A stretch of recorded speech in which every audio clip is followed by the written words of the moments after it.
Friends, இப்போ நம்ம என்ன பார்க்க போறோம்னா கடலை மாவு பாக்கு தான் எப்படி செய்யணும்னு பார்க்கலாம். முதல்ல நம்ம கடலை மாவை அளந்து ஒரு கரண்டியில் எடுத்துக்குவோம்.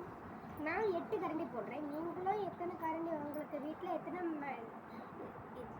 கைன்ஸ் இருக்காங்களோ நீங்களும் கிட்ஸாக டாப்பில் போட்டுக்கோங்க.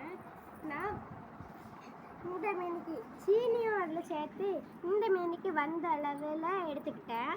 அதுக்கப்புறமே இதில் நெய் சேர்த்து அட்டாச்சில் வச்சுட்டேன்.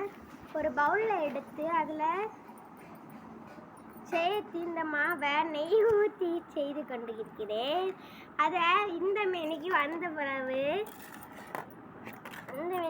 பிறகு உருண்டை பிடிக்கிறேன். உருண்டை பிடிச்சி நல்லா சூடார அப்படியே வச்சுக்கோங்க. அப்புறம் நாங்கள் எல்லோரும் எடுத்து தின்னு பார்த்தோங்க. அதுக்கப்புறம் என்ன காட்டுறோம். அடுத்து இந்த மீனுக்கு வந்த பிறகு சாப்பிட்டேன். வேறு லெவலு.